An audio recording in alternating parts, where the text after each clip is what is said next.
ഒരു 10 മിനിറ്റിൽ ഈസി ആയിട്ട് സിമ്പിൾ ആയിട്ടുള്ള ഒരു മീൻകറി നോക്കിയാൽ നമ്മളിന്ന് എടുക്കുന്ന മീൻ വന്നിട്ട് നെയ്മീനാണ് കേട്ടോ. അപ്പോൾ നമുക്കൊരു കിടിലൻ നെയ്മീൻ ഫിഷ് കറി തന്നെ ആയിക്കോട്ടെ അല്ലേ. അപ്പോൾ ചട്ടി വെച്ചിട്ടുണ്ട്, അതിലേക്ക് രണ്ടാം തേങ്ങാപ്പാലാണ് കേട്ടോ ആദ്യം തന്നെ ആഡ് ചെയ്യുന്നത്. എന്നിട്ട് ഞാനൊരു മിക്സ് റെഡിയാക്കി വെച്ചിട്ടുണ്ട്. ഈ മിക്സിൽ എന്തൊക്കെയാണെന്ന് ചോദിച്ചാൽ തേങ്ങ, മഞ്ഞൾപ്പൊടി, മുളക് പൊടി, മല്ലിപ്പൊടി ഇതെല്ലാം കൂടെ നല്ല മഷി പോലെ അരച്ചെടുക്കാമെന്ന് പറയത്തില്ല, അതുപോലെ അരച്ച് ഇതിലേക്ക് ആഡ് ചെയ്യുക. എന്നിട്ട് തക്കാളി ആഡ് ചെയ്യുന്നുണ്ട്, പിന്നെ പച്ചമുളക് ഒരു 5 എണ്ണം എടുക്കുന്നുണ്ട്. എരിവ് കുറഞ്ഞ പച്ചമുളക് ആയതുകൊണ്ട് കേട്ടോ, നിങ്ങൾക്ക് എരിവ് അനുസരിച്ച് ആഡ് ചെയ്യുക. എന്നിട്ട് പുളി ആഡ് ചെയ്യുക. പുളിക്ക് ഞാൻ നേരത്തെ ചൂടുവെള്ളത്തിൽ പുളി ഇട്ട് വെച്ചിട്ടുണ്ടായിരുന്നു, അതും കൂടെ ആഡ് ചെയ്തിട്ട് നന്നായിട്ട് ഇളക്കി കൊടുക്കുക.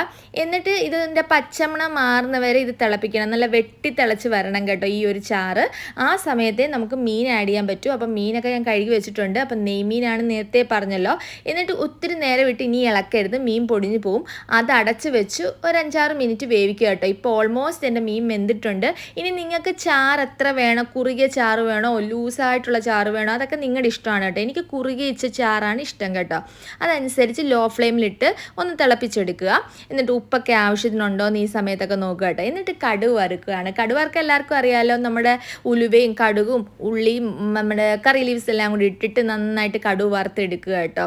ഭയങ്കര ടേസ്റ്റി ആയിട്ടുള്ള ഈസി ആയിട്ടുള്ളൊരു മീൻ കറിയാണ് കേട്ടോ. ഇത് ഒരിക്കലും ഫ്ലോപ്പ് ആവത്തില്ല, ആർക്ക് വേണേലും വെക്കാം കേട്ടോ. ബാച്ചിലേഴ്സിനൊക്കെ പറ്റിയ ഒരു റെസിപ്പിയാണ്. എല്ലാവരും ഒന്ന് ട്രൈ ചെയ്ത് നോക്കുക. ഇത് തലേന്നൊക്കെ വെച്ചിട്ട് പിറ്റേന്ന് എടുത്താൽ ഉണ്ടല്ലോ ഭയങ്കര ടേസ്റ്റ് ആയിരിക്കും. ഇപ്പോൾ കാണുമ്പോൾ തന്നെ നിങ്ങൾക്ക് മനസ്സിലായില്ലേ